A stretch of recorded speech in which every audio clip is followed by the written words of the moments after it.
आप सभी को मेरी नमस्ते और जय हिंद। मेरा नाम आभास सैनी है, वर्बल मैथ बाय आभास सैनी में आप सभी का स्वागत है। सवाल नंबर एक कंपनी ने एक रॉ मटेरियल 10,000 रुपए का खरीदा और मैन्युफैक्चर किया एक प्रोडक्ट जिसमें उसने 5,000 रुपए लेबर पे और बाकी जो खर्चा था ऊपरी उस पे करा। फिर उस प्रोडक्ट को डिस्ट्रीब्यूटर को बेचा 25,000 रुपए में। उसने फिर 20% मार्कअप किया और रिटेलर को बेच दिया। फिर रिटेलर ने 25% मार्कअप किया और कस्टमर को बेच दिया। तो what is the overall percentage profit made by company, distributor, retailer combined? पहले आप खुद ट्राई करिए, फिर अब देखिए। देखिए मैन्युफैक्चर आ रहा है, यहां से डिस्ट्रीब्यूटर पे गई, डिस्ट्रीब्यूटर से रिटेलर पे गई चीज, फिर कस्टमर पे गई।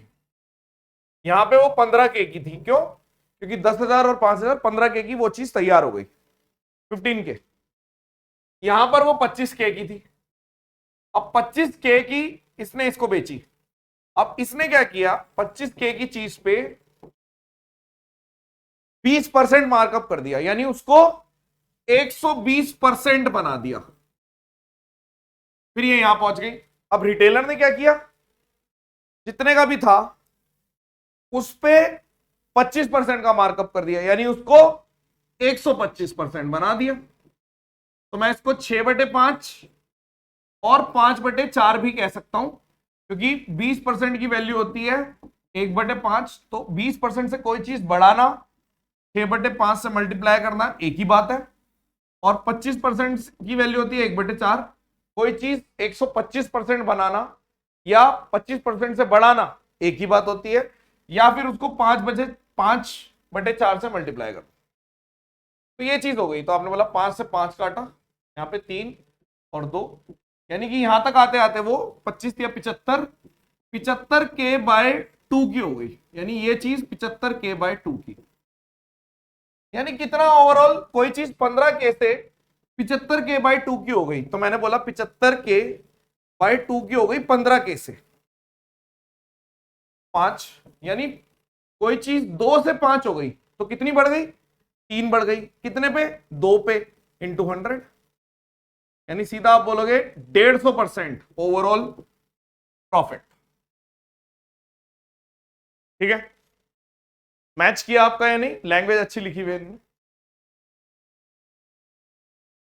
नेक्स्ट, कविता ने एक टेबल खरीदा 30% डिस्काउंट पे ओरिजिनल प्राइस से। फिर उसने और 48% इंक्रीज कर दिया उस जो भी बैठा उसमें उतने पे, मतलब खरीदने के बाद 48% इंक्रीज कर दिया। तो परसेंटेज डिफरेंस बताइए नए सेल प्राइस और ओरिजिनल सेल प्राइस में, परसेंटेज डिफरेंस।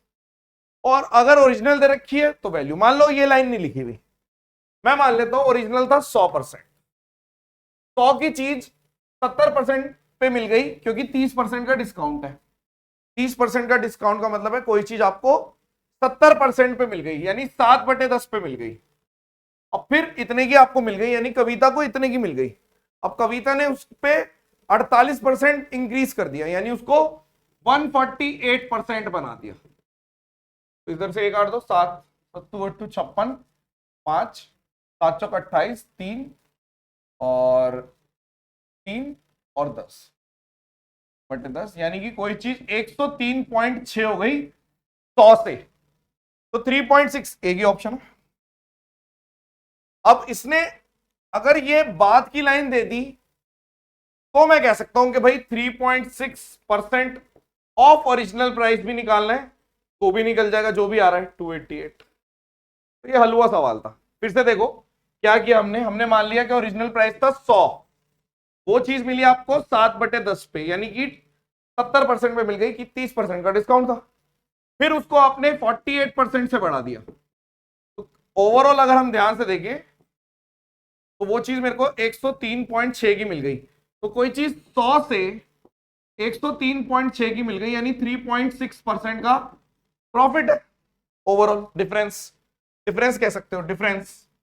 और 3.6 ओरिजिनल का कितना है, ओरिजिनल कितना था 8,000, तो 3.6 ऑफ 8,000 इतना।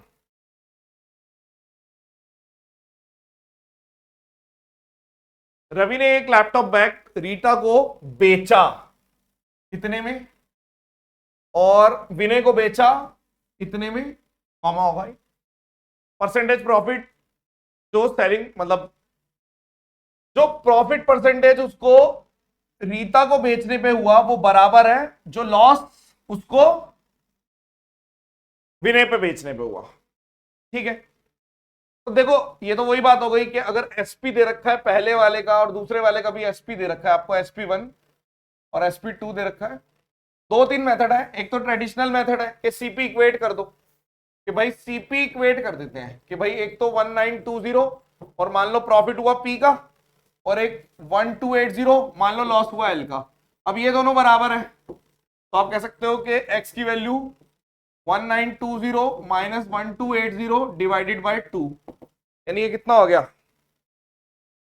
अगर मैं करूंगा 0 12 4 640 यानी 320, यानी एक्स की वैल्यू हो गई 320, यानी कि इतने पे प्रॉफिट 320 का है, लॉस भी 320 का है। तो अगर सीपी निकालेंगे तो 1920 माइनस 320 यानी कि 1600 रुपए का।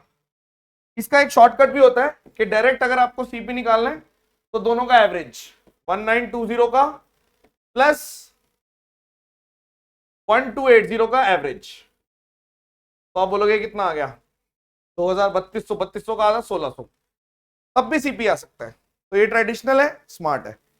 लेकिन इसने सीपी नहीं पूछा, इसने बोला कि उसको 25% का प्रॉफिट हो जाए तो कितने पे बेचे। तो अगर सीपी 1600 है, 25% का प्रॉफिट है मतलब 125% पे बेचना है, तो मैं इसको 5/4 भी डायरेक्ट लिख सकता था क्योंकि इसकी वैल्यू 1/4 है, तो वही 4 से काटो 400, यानी 2000 रुपए में बेचेगा तब जाके बात बनेगी। आंसर,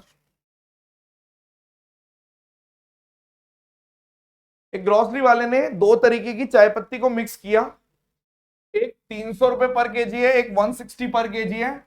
इस तरीके से मिक्स किया कि उसने जो मिक्सचर है ना वो इतने का बेचा, देखो सेलिंग, और 10% का प्रॉफिट है, यानी कोई चीज 10% का प्रॉफिट है, 10 रुपए की चीज 11 में बेच रहे हैं, तो 11 की वैल्यू है 187, तो एक की वैल्यू कितनी होगी, 11 से काटो 1 और 7, तो 10 की वैल्यू है 170।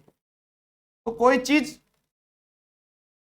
जो आपको सेलिंग प्राइस दे रखा है वो 187 था, तो सीपी इतना, तो इधर भी सीपी, इधर भी सीपी, इधर भी सीपी, तो एलिगेशन लगा रहा हूं मैं 300, दूसरी तरफ है 160 और इधर है 170, तो इनका डिफरेंस है 10 और इसका डिफरेंस है 130, काट दो, यानी 1/13 का रेशियो है। ये हलवा क्वेश्चन है, मुझे नहीं लगता किसी ने भी गलत किया होगा, सबने सही कर दिया होगा ये। वैसे मैं आपको बताता हूं, ये पांचों क्वेश्चन में से अगर एक भी क्वेश्चन किसी का नहीं होता, पहले ही बता रहा हूं, तो इसका मतलब है उसकी तैयारी में कुछ गड़बड़ है, बुरा लग सकता है आपको, क्योंकि एक भी क्वेश्चन ऐसा नहीं है, मैंने कल भी जो क्वेश्चन कराए थे उनमें से भी एक भी क्वेश्चन ऐसा नहीं था जो नहीं होने वाला था। कोई क्वेश्चन ऐसा होगा जो एक्चुअल में चैलेंजिंग होगा तो मैं बता दूंगा कि ये नहीं हुआ तो कोई बात नहीं, लेकिन अगर ये वाले क्वेश्चन नहीं हो रहे तो सच में आपको थोड़ी सी मेहनत ज्यादा करनी पड़ेगी। ठीक है, सच कड़वा होता है लेकिन फायदेमंद भी बहुत होता है। एक माइक्रोवेव और डिश वॉशिंग मशीन बेची गई इतने रुपए ईच, यानी कि सेलिंग प्राइस सेम है, आपने बोला ठीक है, एसपी सेम है, तो एक को 25% प्रॉफिट पे बेचा, एक को 25% लॉस पे बेचा। जब भी एसपी सेम होता है, अगर ये x% प्रॉफिट है और ये x% लॉस है, तो ओवरऑल हमेशा लॉस हो जाता है ऑफ x²/100। तो आपने बोला लॉस होगा, पहली बात तो प्रॉफिट का कोई सवाल नहीं होता, और x² यानी कि 25 का स्क्वायर 625/100, और परसेंटेज होता है हमेशा x²/100 परसेंटेज, तो आपने बोला ये आ गया इधर परसेंटेज, तो 6.25% का लॉस है ओवरऑल, लॉस ऑफ 6.25%, ये आएगा। हल हुआ क्वेश्चन है, सिलेबस जिसने नहीं कर रखा उसके लिए, तो बस दैट्स इट। टेलीग्राम चैनल तो ज्वाइन करना ही करना है, व्हाट्सएप चैनल भी, अब व्हाट्सएप ने भी ये फैसिलिटी दी है, तो आप ज्वाइन कर सकते हो। अगर आपका व्हाट्सएप अपडेट है तो आराम से ज्वाइन हो जाएगा, अगर आपका एंड्रॉयड है तो आराम से हो जाएगा, अदरवाइज अगर किसी के पास एंड्रॉयड नहीं है उसको अभी फैसिलिटी नहीं मिली है ये वाली। एक और पॉइंट कि अगर आपने अपडेट नहीं कर रखा तब भी नहीं ज्वाइन कर पाओगे। दोनों के लिंक डिस्क्रिप्शन में डाल दिए। चलिए, thank you so much, session dismissed, bye bye.